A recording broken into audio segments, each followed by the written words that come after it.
Good afternoon, ladies and gentlemen. Thank you for joining today's webinar on opportunities to Hong Kong's legal and dispute resolution sectors under the 14th Five-Year Plan and the Greater Bay Area Development, organized by the In-House Lawyers Committee of the Law Society of Hong Kong.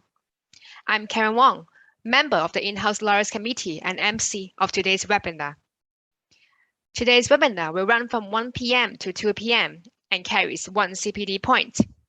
If you would like to raise any questions, please use the Q&A function, and the questions will be addressed at the end of the webinar if time allows. May we now invite Mr. C.M. Chen, President of the Law Society of Hong Kong, to say a few words. President, please. Thank you, Karen. Good afternoon, Secretary for Justice and fellow members. The Law Society is honored to have the Secretary for Justice speaking for us today on the opportunities to Hong Kong's legal dispute resolution sectors under the 14th Five-Year Plan and the Greater Bay Area Development. The Law Society of Hong Kong has been actively promoting the unique advantages of Hong Kong, and in particular, its legal profession to local and international communities. As the only common law jurisdiction within China, Hong Kong is ideally placed to be the leading center for international legal and dispute resolution services in the Asia-Pacific region, supported by national policy. One of the Law Society's missions is to provide members with resources to keep abreast of any industry updates. The vast opportunities under the national policy and integration into the development of the Greater Bay Area are among those that shall not be missed. With the breakthrough of Gba Legal Professional Examination launched last year, where our members can now obtain mainland qualifications and practice in the Greater Bay Area, I'm even more excited to see the immense opportunities available to our members. Nowadays, the commercial value of in-house legal functions is becoming increasingly recognized. Some companies may even consider the hiring of in-house counsels as a vital resource, and this has become a driver for lawyers to move from law firms into in-house environments. Let me give you some figures. The proportion of in-house lawyers in the legal profession is on the rise. Out of around 11,000 Law Society members who hold a practicing certificate, over 25% of them are currently not in private practice. So a quarter of them basically are in-house lawyers, comparing to only around 20% over 5 years ago. In view of the increasing in-house population, the In-House Lawyers Committee was established in 2011 to provide a forum for sharing of experiences and resources and exchanging views and ideas in relation to the role of an in-house lawyers. Incidentally, I was the founding chairman of the In-House Lawyers Committee more than 10 years ago. So the In-House Lawyer Committee also creates a platform for facilitating the relationship between in-house lawyers and private legal practitioners. The committee has been working closely with government officials, law associations of other jurisdictions, and industry experts to keep ourselves updated and informed of the latest national development, as well as corresponding policies and programs of the Hong Kong SAR government. We will continue to examine carefully any opportunities that can benefit our members, including all of you who represent the in-house sector. As Hong Kong integrates into the national development, companies operate across the border more rapidly than ever. One of the fundamental challenges of in-house lawyers is to balance the differences in the law and governance process across the two jurisdictions. Under the 14th Five-Year Plan, the role of in-house lawyers will become even more critical in their companies and organizations that are involved in cross-border businesses. I would like to take this opportunity to express my sincere gratitude for the government's support, Department of Justice support to our various initiatives and endeavors, including today's event, and the committee's signature event annual conference of the in-house lawyers, which will come back in a hybrid format at the Justice Place this year. Please stay tuned for our updates. I think I'll stop here, as I believe the Secretary for Justice will have a lot to cover on this meaningful and useful topic. Once again, my heartfelt thanks to the Secretary for Justice for her time today, and of course, your participation in today's seminar. Thank you. Thank you, President.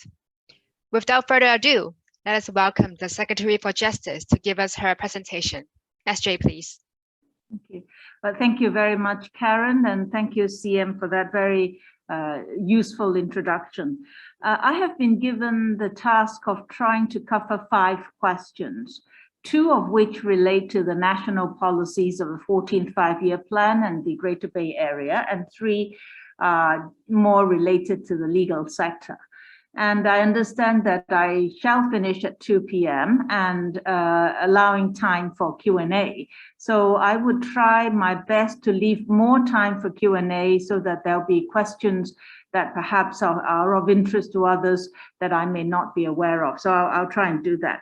But allow me to first cover the first 2 questions in a sort of chronological way.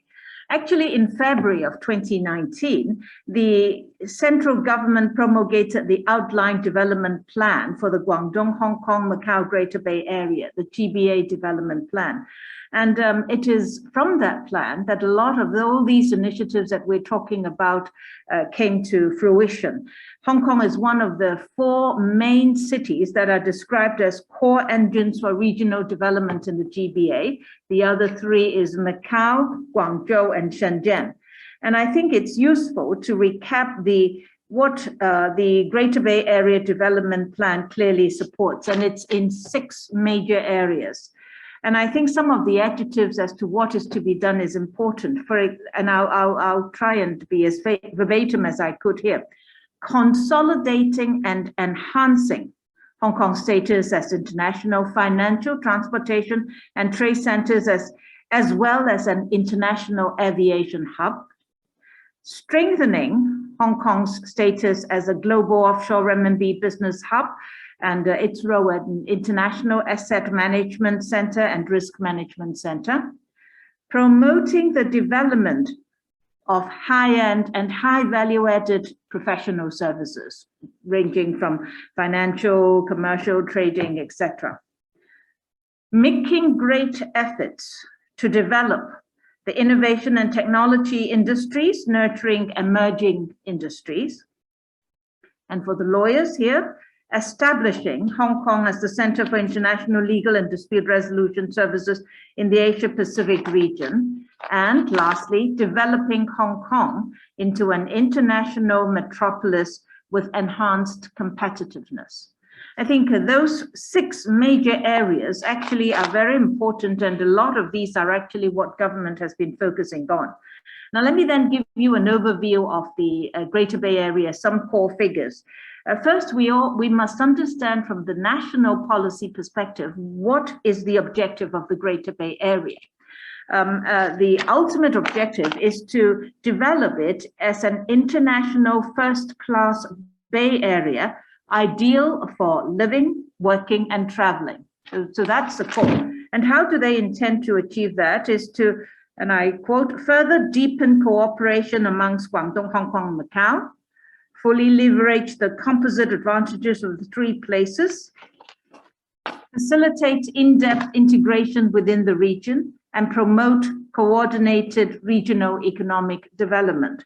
And that is why in a lot of the discussions, you will see how Hong Kong is to merge or emerge into the developments together with the Greater Bay Area, because it is developed as a Bay Area per se. Now, and again, some very important basic figures will let you know the opportunities that arise. Area, 56,000 square kilometers, 3 times the size of San Francisco Bay Area. The figures are not very up to date, but in 2020, the population is 86 million. The GDP is US dollar 1.7 trillion and per capita GDP of over US $19,000. And the size of the GDP is comparable, if not more than that of the GDP of South Korea. So one can see the immense opportunities that arose from the 2019 GBA development plan. Now then, in March of 2021, the 14th five-year plan was also approved and promulgated. It's a blueprint of the nation's social and economic development. And again, there are specific chapters that are dedicated to the role of Hong Kong. And one of the things, of course, is to take forward the development of the GBA. And that is why we always want to focus on the GBA. And of course, also stating to maintain the long-term prosperity and stability of Hong Kong. Effectively, the 14th five-year plan echoes the GBA development plan and reinforces Hong Kong's role in the development of China. I think also one little thing that is, well, we shouldn't say little, one other thing that's important is to note that in the 14th five-year plan, apart from what is in the GBA and deepening and strengthening those things, the Shenzhen-Hong Kong loop was also specifically highlighted as a platform of cooperation in the GBA. And that, I think, is something that we need to be able to grapple with before we can understand the whole feature. So what is it that government as a whole is intending to do? Now, of course, there are many areas, and what I'm focusing is just the main areas. And these are things, these are information that we will provide you in due course after this, the webinar, so that you can have a look at them.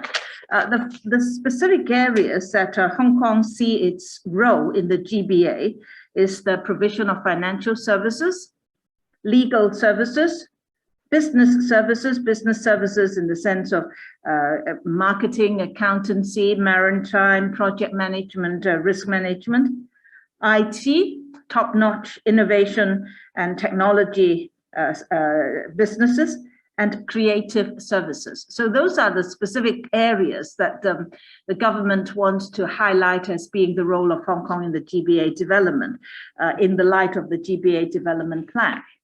So before I want to go on to, because one of the questions touches on the financial services or the financial opportunity. So let me just highlight and update you on some very important and very good, if I may say, for Hong Kong's financial market. Three legislations that have been passed in the past 1 or 2 years are very important. First is the Limited Partnership Fund Ordinance. That ordinance establishes a new regime to enable private investment funds to be registered in the form of limited partnerships in Hong Kong. And this is particularly attractive to private equity and venture capital funds. And that has actually attracted a number of very positive comments from the financial sector, especially the fund managers. The second one is the Inland Revenue Ordinance. This particular amendment is to provide tax concessions for carried interest distributed by eligible private equity funds, which has fulfilled certain substantive activities requirements, such as the number of full-time employees, etc., based in Hong Kong. So again, a tax concession that is very much welcome and attracting investments to use Hong Kong as a platform for the fund. Now, the third one actually deals with the domicile aspects. It is a Securities and Futures Amendments and the Limited Partnership Fund and Business Registration legislation amendments that was passed in 2021, and that is to provide a commercially viable fund redomiciliation mechanism with legal and tax certainty. Now, a lot of talks have been made, no doubt, about the importance of attracting these funds to be domiciled in Hong Kong. And there is some very good incentive provided in particular the last legislations that will enable new fund redomiciling here in Hong Kong and for new fund redomiciling mechanisms for existing funds that are set up elsewhere. So we are actually trying to attract businesses or funds that have been established elsewhere to re-domicile here in Hong Kong with all the attractiveness and all the incentives that are provided in the ordinance. And that will enhance the investment fund regimes and of course, develop Hong Kong into a fund domicile and drive demand for local related professional services. So I think very importantly, these three legislations that were, the last of which was passed in September last year, all of these were brought into place very soon after the GBA development plan, leveraging on the role that we can play. Now, also round about the time that we're talking about the GBA plan, we hear the policy of dual circulation. And in that particular aspect, when we talk about dual circulation, Hong Kong wants to be a participant in the internal circulation and a facilitator in the external circulation. And I think that becomes a very important feature, not just, I think, for the financial, but generally all sorts of aspects. Now, you also hear about wanting the GBA plan, making Hong Kong as the Renminbi center. And I think I'm pleased to share with you that we have the world's deepest Renminbi liquidity pool outside mainland China of around 944.7 billion as at the end of 2021, and supporting a vibrant offshore RMB business. And around 70% of the world's RMB payments are settled through Hong Kong. And that I think are very important role that Hong Kong can play as an RMB center. Since the GBA development plan, there are also a few other important developments in the financial sector. The GBA Cross-Boundary Wealth Management Connect, the Wealth Management Connect was launched, and residents in Hong Kong, Macau, and the 9 cities in the Guangdong province would be able to carry out cross-boundary investment in wealth management products distributed by banks in the area, market access mechanism for individual investors, and underlining the unique advantages of Hong Kong being established under the one country, two system.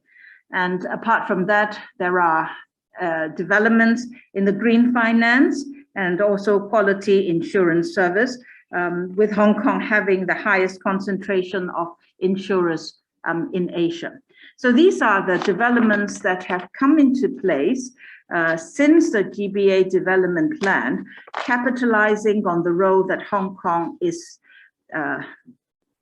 earmarked to take in the development of the GBA. Now, having looked at that, let me then look at our legal and dispute resolution services. Now, I would always like to, and I'm going to show you this. This is a very important, we mustn't just focus ourselves on dispute resolution hub. We actually is a deal making and dispute resolution hub. And this booklet, it will be passed to you on soft copy. And if any one of you needs hard copy for distribution to your clients and so on, we will be very happy to provide them. Now, this sets out all the advantages Hong Kong has. Some of them I probably do not need to repeat, but as I'm going through the various things that Hong Kong has been able to secure over the past few years in the light of the GBA plan, I'll be able to cover them as I go along.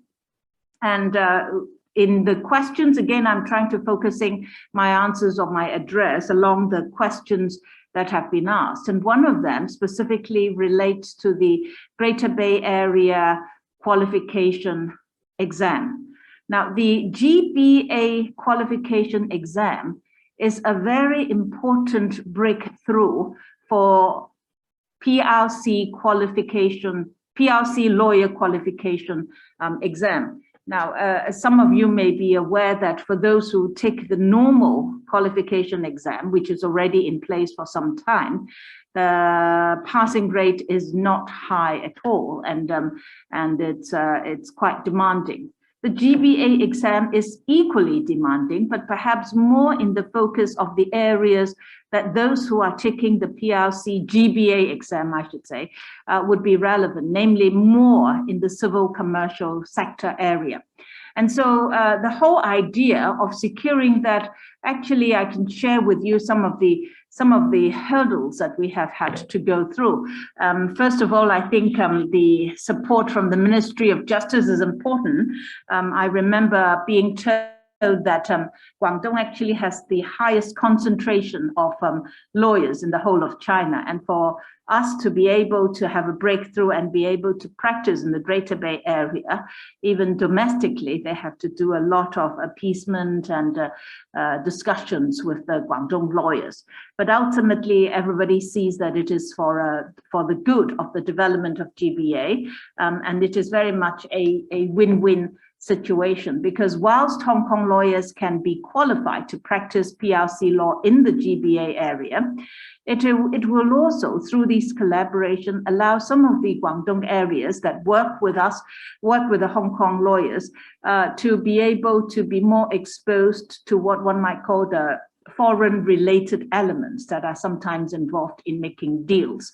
And so by understanding that it is a win-win situation, I think we will then be able to capitalize on that a little bit more. Now, a little bit of background history again. In 2020, in October 2020, the Ministry of Justice published the plan for this particular arrangements for GBA exam to be taken by Hong Kong and Macau lawyers. And you may all remember the pandemic was causing the exams to be postponed, etc. And last year, in June, the Department of Justice and the Ministry of Justice signed a memorandum that will work together to allow exams to take place in Hong Kong and Macau, and of course also in Shenzhen, if the pandemic so requires. And that was what actually happened in July last year. The exam took place, part of it in Hong Kong as well. And I should also mention that this particular plan is for a 3-year pilot scheme. So the last year, the July exam was already the first of the exam, and the results came out at the end of September.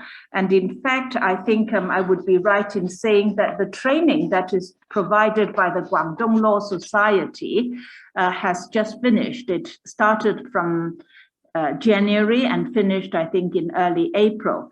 And again, CM will remember we did have to do a little bit of persuasion to make sure that the arrangements for the teaching, as it were, for the training, is something that will suit also the diaries and the mode of practice of the Hong Kong lawyers. And again, I think we have to be very appreciative of the efforts that the Ministry of Justice as well as the Guangdong Law Society have given to ensure that this can be actually implemented in a way that will meet the purpose of this particular pilot scheme.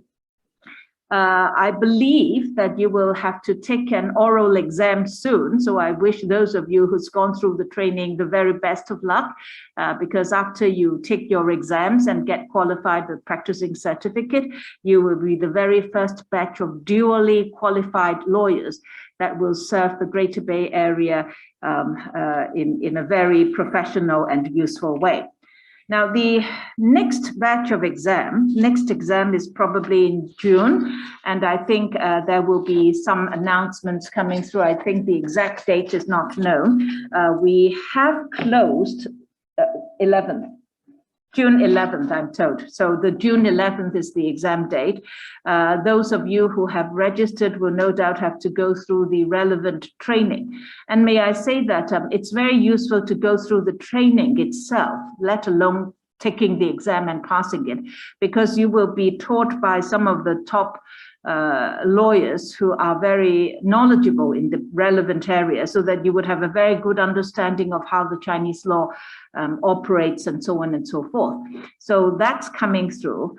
And what, again, a little thing that we have been able to achieve, and I think it's very important to mention that, is that the Department of Justice and the Supreme People's Court signed a record of meeting that we will continue to collaborate back in 28th of July 2021, when we visited Beijing.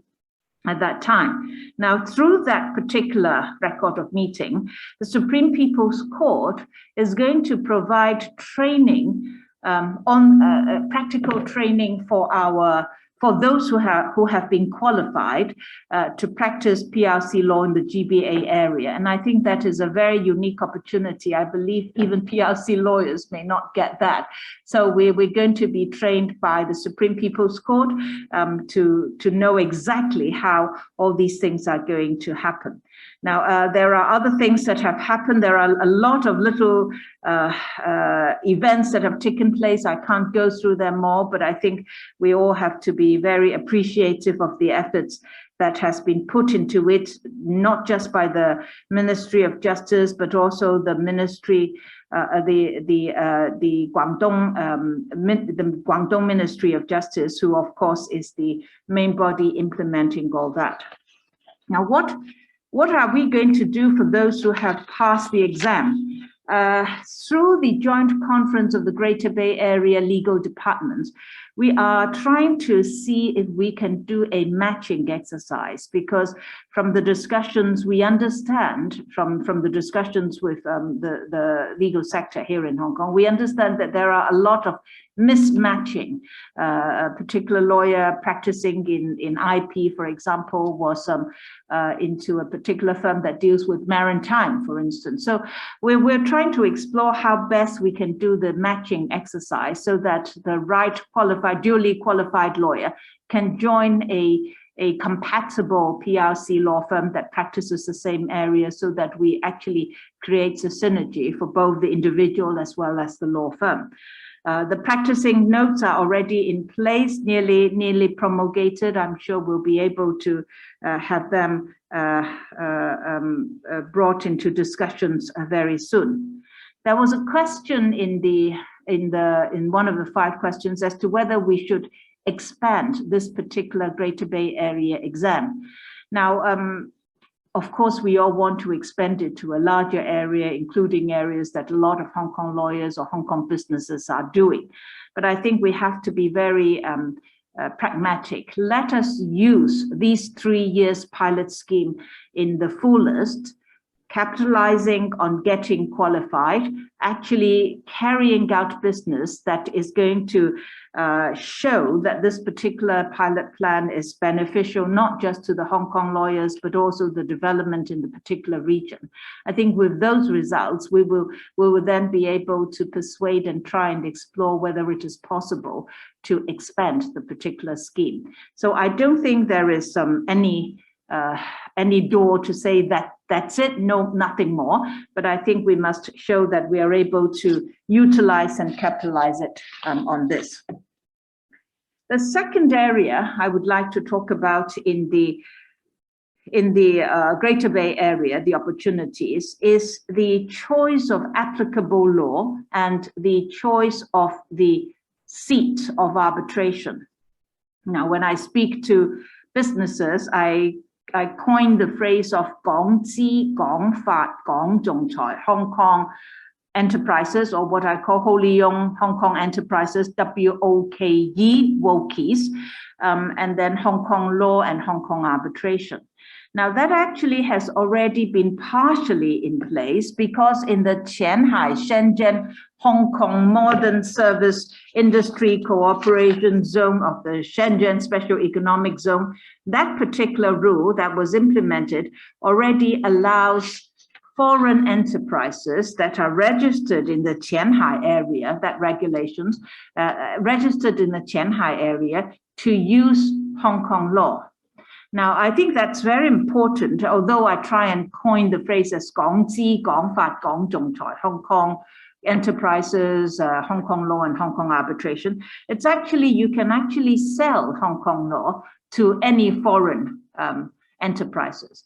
Now, what some of you may not be aware, but I'm sure a lot of you also do, and that is, unless there is a foreign related element in the transaction, you cannot use a law other than the PRC law as the applicable law. So therefore, the only requirement now is that if you're a PRC company, but registered in Qianhai, foreign usually foreign investment, and you're transacting with another PRC company in, let us say, in another area in Guangdong and Dongguan, for example, then you will be able to use Hong Kong law as the applicable law.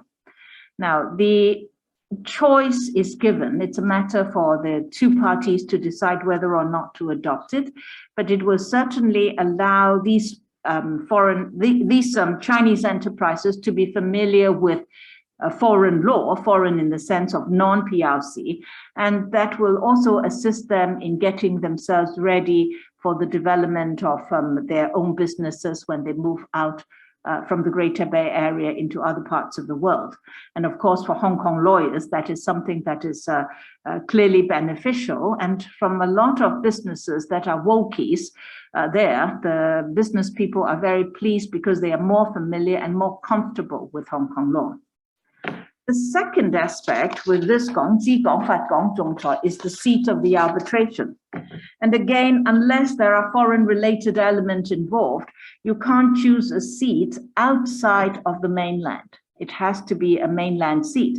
And therefore, what has happened is that in the opinions of the Supreme People's Court on providing judicial guarantee for the building of pilot free trade zones announced, I think in 2017, the companies that are registered in these pilot free trade zones will be able to choose Hong Kong as the seat of arbitration.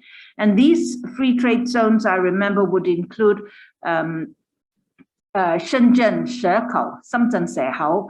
I think it includes Guangzhou ke Nansha, and Zhuhai, Wangkam, I think, yes, I think those three. But it's listed in the opinion, and I think it's useful to bear that in mind, because if you're registering the company there, then you'll be able to use Hong Kong law, you'll be able to use Hong Kong as the seat of arbitration.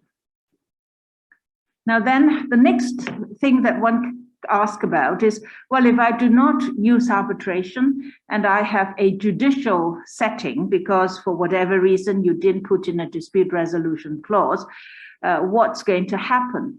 Now that will then bring one's mind into the need for mutual assistance in the judgments that are made. And very briefly, to recap, and based on Basic Law Article 95, we can reach these arrangements with the mainland. The first one was in 1999 under the choice of forum arrangement, so exclusive jurisdiction of the Hong Kong court, then the Hong Kong court judgment can be enforced in the mainland, and vice versa. Then in 2017, there was the reciprocal enforcement of judgments in matrimonial cases. That has come into operation in February this year, after the laws in Hong Kong were passed and the relevant judicial interpretation in the mainland has been promulgated, so that's in place. There is also in place already a mechanism by which the insolvency and debt restructuring arrangements for insolvencies proceedings to be implemented. In fact, this system of mutual recognition of insolvency proceedings and assistance to liquidators between Hong Kong and mainland has already been in place. And in a way, there is no law in Hong Kong that needs to be promulgated, because we already recognizes the PRC judgments on insolvencies as we've seen in case law. But what is needed is some guidelines in the mainland, and that has been put in place in 2020. I mentioned that because I think for people who are investing, they would like to know the chance of their exit plan. What are the chances of them recovering their investments? And therefore they usually plan for an exit plan. And I think the insolvency arrangements actually provide them a much more structured mechanism, allowing debt restructuring to be used to reduce the chance of actually insolvency. And of course, balancing and protecting the interests of the creditor as well as the debtor. So I think that is something to bear in mind.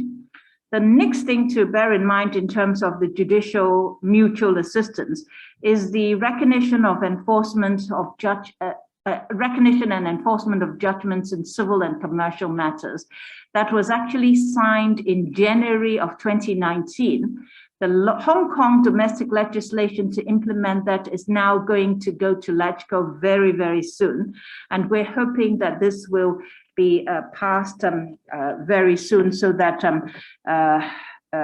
any civil and commercial judgments that are made in Hong Kong and mainland can be reciprocally and mutually enforced. A point to note about this particular REJ arrangement is that it's sort of based on the Hague Judgments Convention, but it actually has a broader concept, because in the Hague Judgments Convention, the intellectual property rights are not covered by any of these in the Judgment Convention. But under one country, two systems, we're able to reach an agreement with the mainland so that some of the IP related matters, judgments relating to certain IP matters can be enforced through this particular mechanism. And that, I think, is a very important breakthrough, and again, very important in GBA when one is looking at IP and IT development and hence IP protection. So I think this particular REJ, we hope will be able to bring through the mechanism of ensuring that interests of the investors are protected, and if there is any dispute resolved by a particular court, can be enforced very quickly in the other side's court, as it were. So that's the judicial side or litigation side. Now let me then turn to arbitration. In the arbitration angle, I think it is particularly noteworthy to mention the arrangement that was signed and reached with the Supreme People's Court regarding interim measure. And that was the deal, or the arrangement was signed on the 2nd of April 2019. If you can look at the timing, it was right after the GBA development plan in February. So actually this is a very useful mechanism, because at the time of signing, Hong Kong was the first, and it still is the first, and the only jurisdiction outside of mainland that would allow parties to an arbitration seated in Hong Kong and administered by one of the 6 designated arbitral institutions to make applications before the mainland court in order to seek protection on effectively interim measures, such as evidence, protection of evidence, freezing of assets, and other mandatory injunctions. And that is a very important breakthrough, because again, in the past, only arbitrations that are seated in the mainland can have a court order from a mainland court for interim measures. Now, why is that important? Because a lot of the investments, a lot of the evidence, and a lot of the funds are actually based in the mainland. So if you're arbitrating in Hong Kong and you do not have this arrangement, even though your arbitral tribunal can give you that order, even though the Hong Kong court can give you that order, when you take it over to the mainland, you can't enforce it that easily. You might have to start the process again. But now you can go direct to the mainland court, and of course the mainland court judgment will be easily enforceable under the particular legal system in the mainland. And that is why it has been described by many as a breakthrough, as a game changer for arbitrations in Hong Kong. And I think that's very important. And again, you will note that we do not need to pass any legislation, because Hong Kong is already enforcing interim measures that are given by other courts or other arbitral tribunals under our arbitration ordinance. But in the mainland, they have to make changes in order to allow this to happen for our parties in Hong Kong. And that has taken place in back in 2019, and there are some very important cases, and large amounts have been claims have been dealt with that will ensure that the parties who go through arbitration will not end up not being able to secure the fruits of the arbitration if they win at the end of the day. So I think that is a very important breakthrough. The second arbitration-related matter is a supplemental arrangement that was reached again with SPC regarding enforcement of arbitral awards. You will all remember, again, back in 1999, there is already this arrangement in place for arbitration awards to be mutually enforced between Hong Kong and the mainland. But there was one limitation back in the 1999 version, and that is you cannot apply to both the mainland court and the Hong Kong court at the same time for enforcement.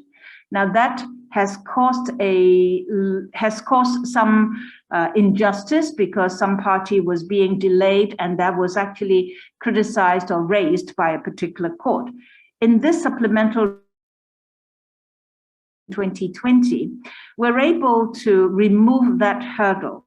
Now that hurdle can be removed very easily because that's international practice. When you look at New York Convention, that's how everybody can do. You can go and enforce your award around the world at the same time, but of course you have to do your offsetting and so on and so forth.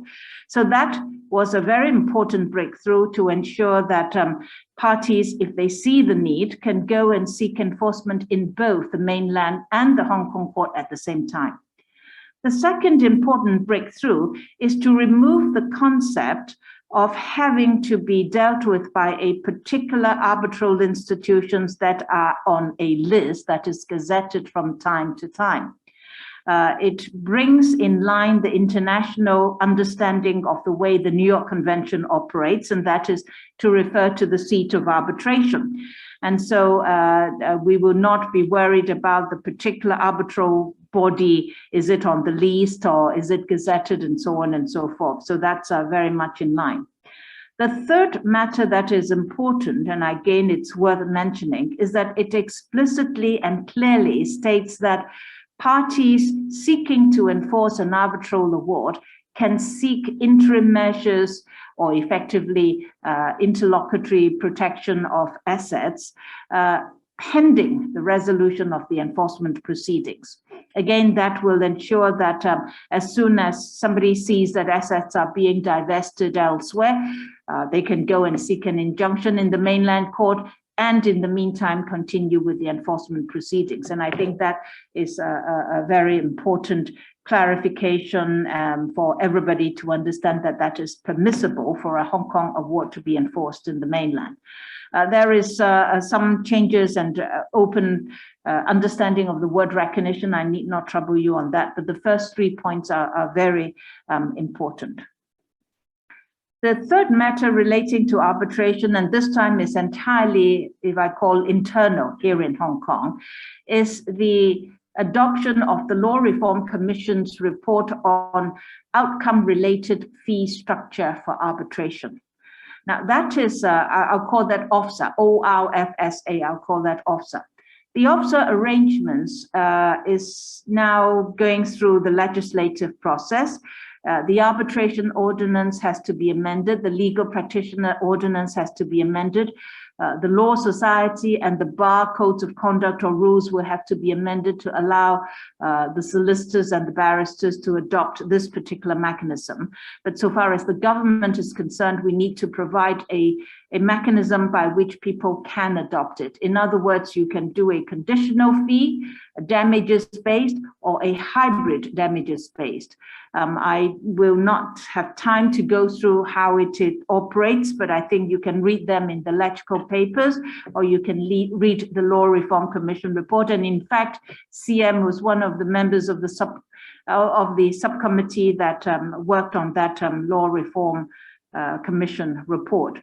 And I think this is going to be another very important game changer, allowing Hong Kong to prosper as the seat of arbitration, because I think together with the third party funding And this particular OFSA arrangements, as well as the flexibility that parties are able to use their lawyers here in Hong Kong, you will be able to benefit a lot in your own practice, but also allowing Hong Kong to prosper.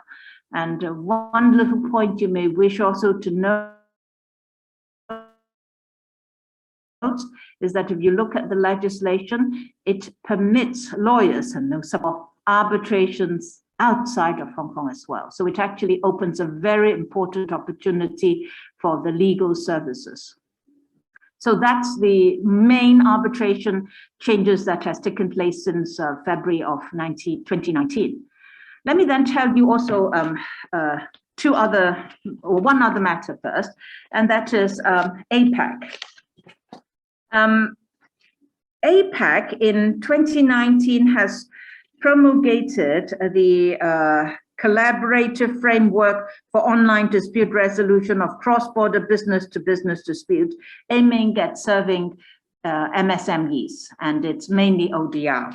And in February this year, Gba Center indicated that they wish to be considered as one of the service providers, and I'm very happy to say that they have been approved as one of the service providers for the APAC economies, and it will be, it's already prepared the ODR framework and the model procedural rules, and I think that is something that I think we are all very happy, because an Gba Center that is based in Hong Kong, and of course Law Society is one of the members of Gba Center, we will be able to participate in the APAC ODR framework, and to not just promote Hong Kong, but also to allow us to develop.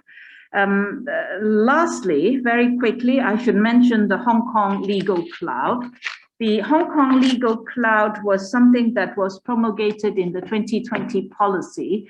We're trying to encourage a development of online facility equipped with advanced information security technology to provide safe, secure, and affordable data storage services for local legal and dispute resolution industries. And I think we're very happy to say that the services has been launched in March, and we will continue to encourage people to use that, because these data are then stored securely here in Hong Kong, as opposed to some other places elsewhere in the world. And I think I have about 10 minutes left. There are still lots to talk about, but I'd rather stop here and see if there are any questions. If not, I will carry on talking. Over to you, Karen. Thank you, Secretary for Justice, for the insightful sharing. If you have any questions for the Secretary for Justice, please raise your questions using the Zoom Q&A function.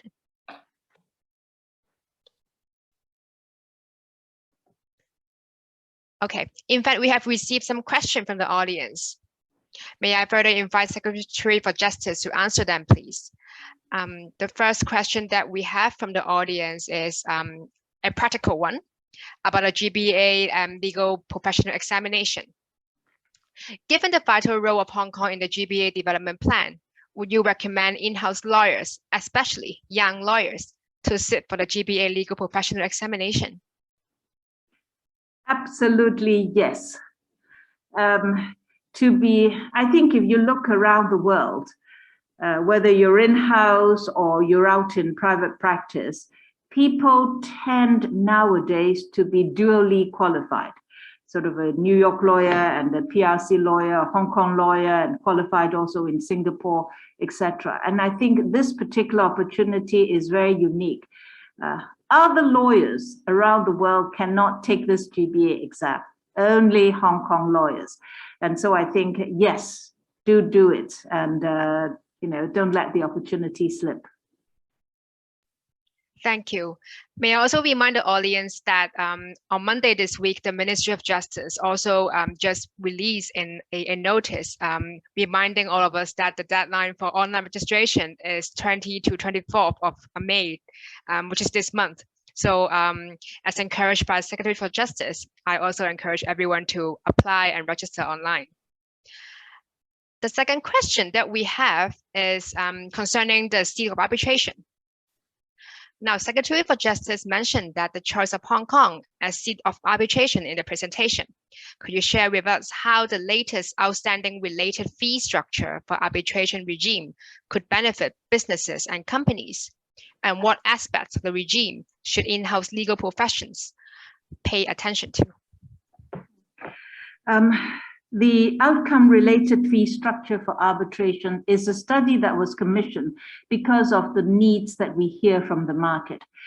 Commercial clients are very used nowadays, very much used to having some sort of conditional fee or damages-based or success fee arrangements because they are used to sharing risks with the lawyers in that sense. And therefore, if a particular client coming to Hong Kong and they want to arbitrate here, and they would usually go and use Hong Kong lawyers and find out that this particular system that they're familiar with is not something that the Hong Kong lawyers can provide, two things can happen. They may say, in that case, I'll bring the lawyer from my own jurisdiction, or perhaps I'll bring in another lawyer from other places that will allow this sort of fee arrangements because the clients say, I am used to it.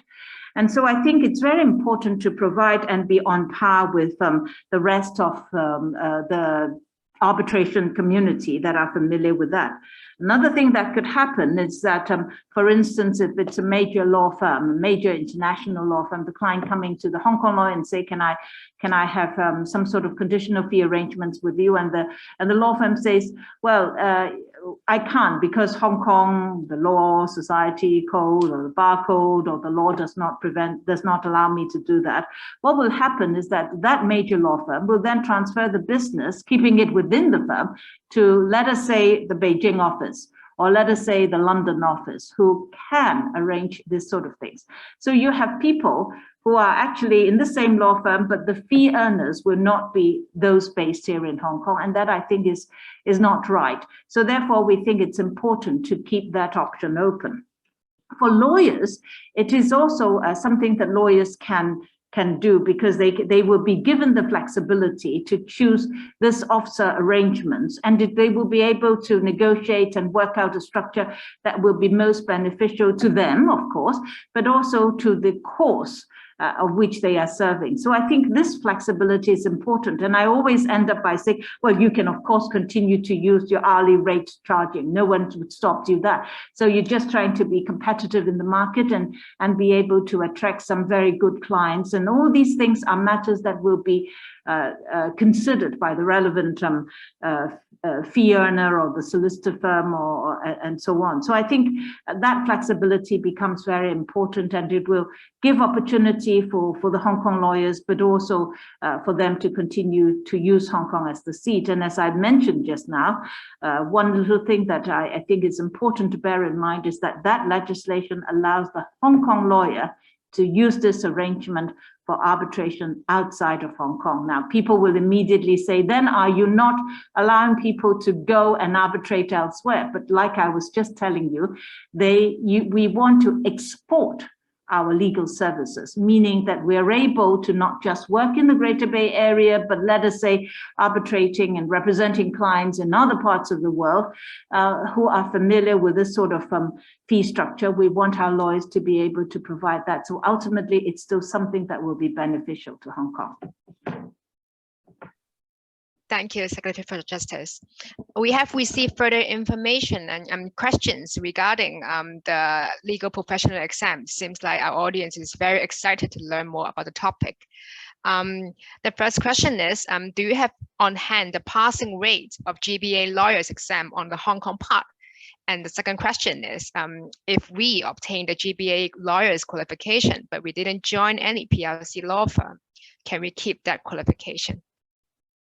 The The second question I don't know the answer to, but I certainly can look up. I think there is always, if I remember correctly, there's always some time limit by which you have to revise your practicing cert. So I think that is something that perhaps we should look at. In terms of the passing rate, I don't have it here. I'm not sure I am permitted to divulge that, but I know it. I knew it, I don't have it in head. It's much higher, all I can say is it's much higher than the overall, the usual PRC law exam. And I'm not sure if I can tell you the figure, but it's much higher than the figure that you'll be used to hearing. Thank you. Given the time limit, I will ask on behalf of the audience, one last question. Can damages or losses be stated in Hong Kong dollars or US dollars, but not renminbi in the deed of arbitration or dispute resolution clause?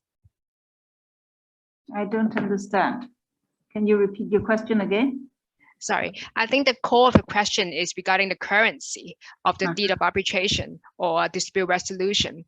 If there's a standard liquidated damages or losses, can it be stated in Hong Kong dollars or US dollars, but not renminbi? I think so. I have seen many such clauses. I'm not sure that there's going to be a problem.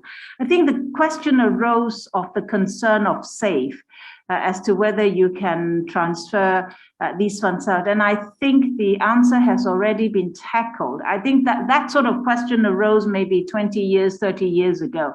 But since then, I think there are a lot of, and I'm not sort of up to date with the latest practice, but it certainly is something that I have seen. And I don't think there is any problem that's being posed, because let us assume that the arbitral awards say that you are liable to pay certain amount of damages in US dollar. That would be the document that would be needed in order to get your approval from SAFE in order to transfer the money out and pay it in whatever currency that is not renminbi. So I think the answer is yes.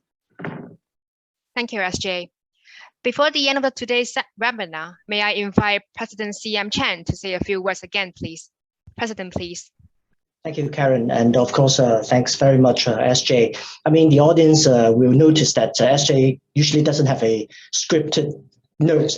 She basically speaks impromptu, and I always admire that. And because all these issues are so live to her, she basically lives on a daily basis with all these issues. So it's so easy for her. And you can also see that the Law Society has been working really hard together with the DOJ on all these issues for the benefit of our members, ranging from the commercial side of it, the contentious, the arbitration side of it, to the Gba exam, which is a really new initiative and important one for the young members going forward.